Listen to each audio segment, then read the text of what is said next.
ప్రభుత్వం వచ్చిన ఒక 6 నెలల నుంచి స్టార్ట్ చేసింది డైవర్షన్ పాలిటిక్స్. ఏదో ఒక రూపంలో ఎప్పుడో ఒకసారి ప్రజలకు ఏ కష్టం వస్తే ఇంకొకటి తీసుకొచ్చి పెట్టేది. ఆ ఇంకొకటి తీసుకొచ్చి పెట్టే ప్రతిసారి జగన్మోహన్ రెడ్డి గారి పేరు చొప్పించాలా, జగన్మోహన్ రెడ్డి గారికి బురదన్న బుయ్యాలా, రక్తమన్న బుయ్యాలా, ఏదో ఒకటి ఒక మరకైతే ఆయనకు పూసి వీళ్ళ మరకల నుంచి తప్పించుకునే దానికి ప్రయత్నం చేస్తారు పెద్దబాబు చిన్నబాబు. వాస్తవానికి రాష్ట్రంలో అయితే ఆరోగ్యశ్రీ అటకెక్కింది. ఫీజు రీయింబర్స్మెంట్కు ఫీజులు కట్టే పరిస్థితి లేదు. రైతుల బాధలు వర్ణనాతీతం. ఉద్యోగస్తులకు నొప్పులు, నిరుద్యోగులకు నిట్టూర్పులు, మహిళలది అసలుకైతే చెప్పడానికి కలిగిదానంత పెదవీరుపు మాటలు. ఇన్ని రకాల కష్టాలతో ఇన్ని రకాల మనుషులు ఈ రాష్ట్రంలో ఈ ప్రభుత్వాన్ని విమర్శిస్తూ ఉంటే వీటిని తప్పుదోవ పట్టించడానికి జగన్మోహన్ రెడ్డి గారిని ఉపయోగించుకోవాలి. ఇప్పుడు లేటెస్ట్గా కొత్తగా తీసుకొచ్చినారు ఈరోజు వాళ్ళ ఎమ్మెల్సీలతోనూ వాళ్ళ మంత్రులతోనూ సోషల్ మీడియాతోనూ చంద్రబాబు నాయుడు గారి యొక్క పల్లకీని మోసే డోలీలు ఎవరైతే ఉంటారో వాళ్ళతో మొదలుపెట్టినారు సోషల్ మీడియాలో. అందుకు ఏంది వాళ్ళు ఈరోజు తీసుకొచ్చినదంటే ఆశ్చర్యం కలిగేది. అసలు ఇంత అసహ్యకరమైన రాజకీయాలు చేస్తారా, ఇంత బురద జల్లే ప్రయత్నంలో ఎంత నీచానికైనా దిగజారిపోతారా అనిపిస్తుంది. వాళ్ళు ఏంది ఈరోజు చేస్తాండేదంటే కన్నా 2021 సంవత్సరంలో బ్లడ్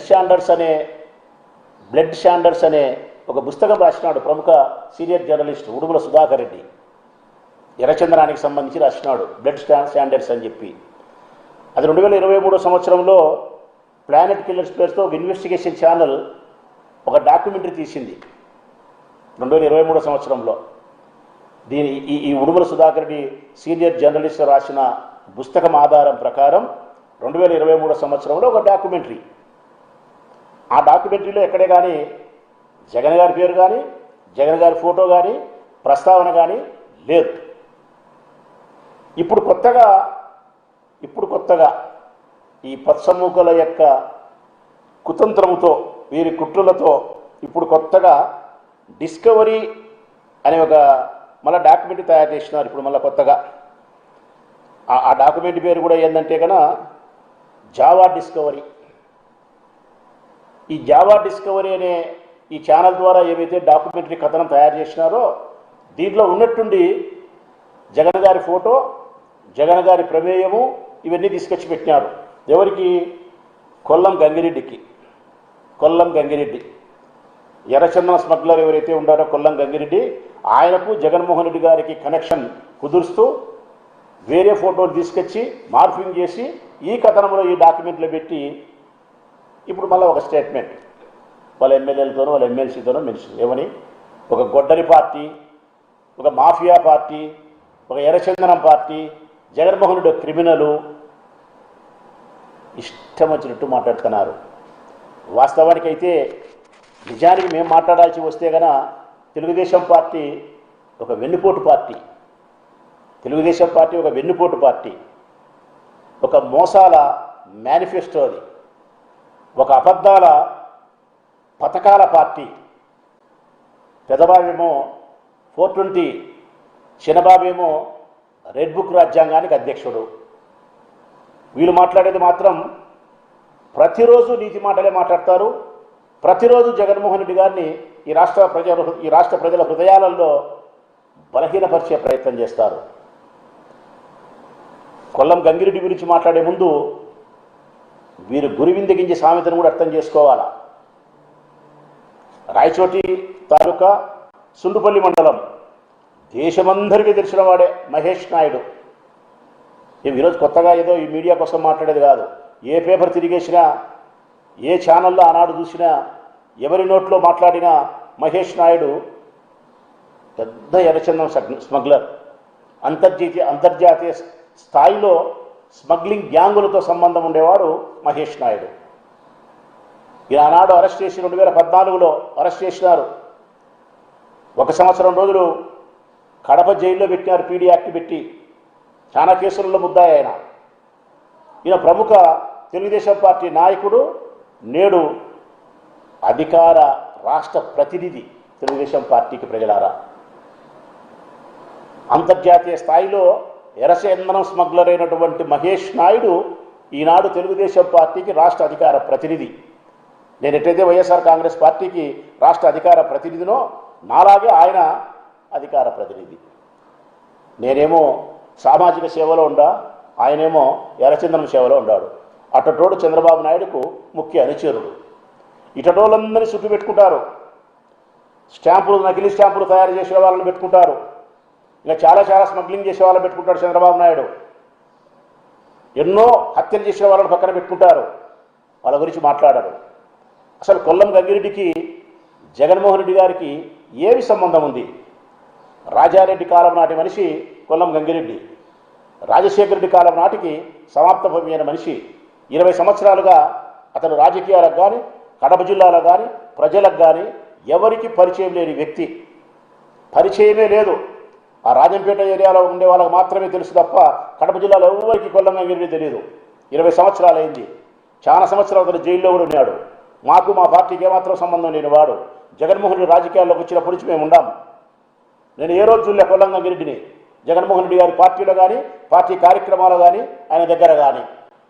వాళ్ళన్న బ్రహ్మానంద రెడ్డి ఒక రాజకీయ నాయకుడు, మా పార్టీలో కొనసాగినాడు. ఆయనకు మాకు సంబంధాలు ఉన్నాయి. ఆయన సోదరులతో మాకే సంబంధాలు లేవు. కానీ ఈ డిస్కవరీ ఈ దాంట్లో ఛానల్లో మాత్రం కథనం తీసుకొస్తారు. ఈ డాక్యుమెంటరీ కథనం మాత్రం తీసుకొచ్చి దాంట్లో జగన్ గారు ఫోటో పెట్టేది, కొల్లం గంగిరెడ్డి అనేది గొడ్డలి పార్టీ అనేది. మళ్ళీ ఆమె మాట్లాడుతుంది ఎమ్మెల్సీ వివేకానంద రెడ్డి హత్య కేసులో ప్రధాన నిందితుడు గంగిరెడ్డి అంట. ఈ గంగిరెడ్డి ఆ గంగిరెడ్డి ఒకటి కాదమ్మా అనే విషయం కూడా వీళ్ళకి తెలియదు. కడపలో నిన్ను హత్య జరిగితే దస్తగిరి చనిపోతే ఆ దస్తగిరి ఈ దస్తగిరి ఒకటి మాట్లాడుతుంది ఇన్ఛార్జి మంత్రి. అంటే వీళ్ళ కళ్ళకు బయలు గమ్మినాయంగా ఎవరన్నా చచ్చిపో, ఎవరన్నా బతుకో, ఎవరన్నా నేరం చేయి, అది తీసుకొచ్చి గబక్కన జగన్మోహన్ రెడ్డి గారికి ప్యాచప్ చేయాలా. కడపలో దస్తగిరి చచ్చిపోతే పులిందుల దస్తగిరే. కొల్లం గంగిరెడ్డి అంటే ఈ ఎర్రగంగిరెడ్డి హత్య కేసులో, వివేకానంద కేసులో హత్యలో ఎర్రగంగిరెడ్డి అయితే ఆ ఎర్రగంగిరెడ్డి ఎర్రగంగిరెడ్డి. మీకు నాలెడ్జ్ లేదు. వాస్తవ రాజకీయ పరిస్థితులు అవగాహన లేదు. మీకుండేది ఒకటే, చంద్రబాబు నాయుడు చెప్పినాడు, పెదబాబు చిన్నబాబు చెప్పినాడు, ఏం జరిగినా తీసుకొచ్చి జగన్మోహన్ రెడ్డి గారికి లింకప్ చేసి ఇంత నోట్లు వేసుకొని మాట్లాడాలా. దీనివలన ప్రజలలో మీరు ఎంత అప్రతిష్ట పాలైపోతున్నారు, ఎంత మీరు అసహ్యపరమైన పరిస్థితులకు పోతున్నారో మీరు అర్థం చేసుకునే పరిస్థితుల్లో లేరు మీరు. అసలు వాస్తవానికి నిజాయితీగా మాట్లాడాలంటే కదా ఒకసారి ఈనాడు పత్రికలు తిరగవేయండి ప్రజలారా. నేను తిరిగేసిన ఈనాడు పత్రికలు. పురంధేశ్వరి గారి భారతీయ జనతా పార్టీ రాష్ట్ర అధ్యక్షురాలుగా పురంధేశ్వరి గారు కొనసాగిన మన్నటి వరకు భారతీయ జనతా పార్టీలో గంగిరెడ్డి చేరుతున్నాడు. విజయవాడకు కూడా పోయినాడు. ఆయన భార్య కుటుంబ సమేతంగా పోయినాడు. స్వయంగా ఆయన ఈనాడు పేపర్కు ప్రకటన చేసేవాడు, నేను భారతీయ జనతా పార్టీలో చేరుతానా అని చెప్పి. వాళ్ళు భారతీయ జనతా పార్టీ వాళ్ళు కూడా చెప్పినారు. లాస్ట్ మూమెంట్లో ఏదో కారణాల చేత పార్టీలో చేరకపోయిండొచ్చు. కానీ వాళ్ళు ఆహ్వానించి చేరుతామని చెప్పి రకరకాలు జరిగి మరి ఎక్కడ పంపకాల దగ్గర వాటాలు వచ్చినాయో, మరి ఎక్కడ వాటాల పంపకాలలో ఏవి ఇబ్బందులు వచ్చినాయో మాకు తెలియదు. కానీ అతను భారతీయ జనతా పార్టీకి దగ్గరైనటువంటి వ్యక్తి కొల్లం గంగిరెడ్డి. అతను తీసుకొచ్చి జగన్మోహన్ రెడ్డి గారికి లింకప్ చేయాల్సిన అవసరం. మహేష్ నాయుడు అనేవాడు పూర్తిగా అంతర్జాతీయ ఎర్రచందనం స్మగ్లర్, రాష్ట్ర అధికార ప్రతినిధి. దీని గురించి మాట్లాడరా మీరు? ఇట్లా జాబితా చెప్పాల్సి వస్తే ఎర్రచందనం స్మగ్లర్స్ కానీ, రిజిస్ట్రేషన్ స్టాంపులకు సంబంధించి కానీ, లేకుంటే భూములకు సంబంధించి కానీ, లేకపోతే హత్యలకు సంబంధించి కానీ, లేకుంటే ఆర్థిక నేరాలకు సంబంధించి కానీ అనేక రకాల నేరాలతో సంబంధం ఉండేవాళ్ళు చంద్రబాబు నాయుడు చుట్టూ 10ల సంఖ్యలో 100ల సంఖ్యలో ఉన్నారు.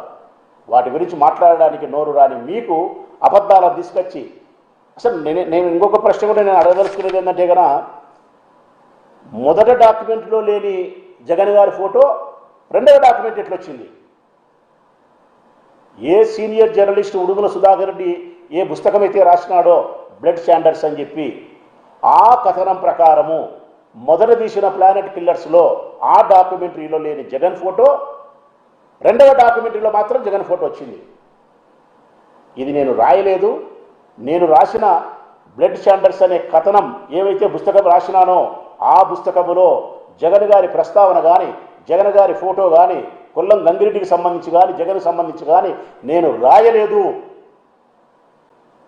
వీళ్ళు తప్పు చేసినారని చెప్పి ఆ జర్నలిస్టు ఏ రచయిత అయితే రాసినాడో ఉడుమల సుధాకర్ రెడ్డి ఆయన లీగల్ నోటీసులు పంపించినాడు. లీగల్ నోటీసులు పంపించిన తర్వాత ఆయన ట్వీట్ చేసిన తర్వాత ప్రపంచానికి అర్థమైంది ఈ పచ్చముఖ ఎంత బరితెగించిపోతా ఉంది అని చెప్పి. ఈ పచ్చముఖ యొక్క కుట్రలు కుతంత్రాలు ఎంత అర్థరహితం అనేది సుస్పష్టమైపోతూ ఉంది. ఇది మేము ఆ ఉడుమల సుధాకర్ రెడ్డి సీనియర్ జర్నలిస్టే కాదు, మా పార్టీ వాళ్ళు కూడా నిర్ణయం తీసుకుంటారు. మా పార్టీ రాష్ట్ర అధ్యక్షుల వారి సలహా మేరకు నిర్ణయం తీసుకొని లీగల్గా మేము కూడా చర్యలకు ముందుకు పోవాల్సిన పరిస్థితి ఉంటుంది. లీగల్గా చర్యలకు ముందుకు పోవడమే కాకుండా రాష్ట్ర స్థాయిలో ఉండబడిన వైఎస్ఆర్ కాంగ్రెస్ పార్టీకి సంబంధించిన నాయకులందరూ కూడా స్పందించని నాయకులారా, మిత్రులారా, జగన్మోహన్ రెడ్డి గారికి సంబంధించి వీరు చెప్పే అవాకులు చవాకులను ఎప్పటికప్పుడు మనం ఖండించాల్సిన బాధ్యత ఉంది. వీరు చెప్పే అబద్ధాల నుంచి మన నాయకులు మనం సంరక్షించుకోవాల్సిన అవసరం ఉంది. ప్రజల హృదయాలలో మన నాయకుని యొక్క స్థానాన్ని సుస్థిరంగా నిలుపుకునేదానికి మనం గట్టిగా గరం ఇప్పాల్సిన అవసరం ఉంది. అబద్ధాలను మనం ఖండించాల్సిన అవసరం ఉంది. నిజాలను నిర్భయంగా ప్రజలకు చెప్పాల్సిన బాధ్యత ఉంది. ఈరోజు ప్రొద్దుటూరులో మొదలైనటువంటి ఈ కార్యక్రమం ఇచ్చాపురం వరకు వైఎస్ఆర్ కాంగ్రెస్ పార్టీ నాయకులు స్పందించడం దీనిపైన. ఈరోజు ఎర్రచంద్రం అంటారు, ఒకరోజు గొడ్డలి అంటారు, ఒకరోజు తల్లి అంటారు, ఒకరోజు చెల్లి అంటారు, నోటికొచ్చిన కూతల నీళ్లు కారు కూతలు గుస్తాపోతుంటారు. వీటిపైన మనం స్పందించాల్సిన అవసరం ఉంది. మన నాయకులు మనం సంరక్షించుకోవాల్సిన అవసరం ఉంది.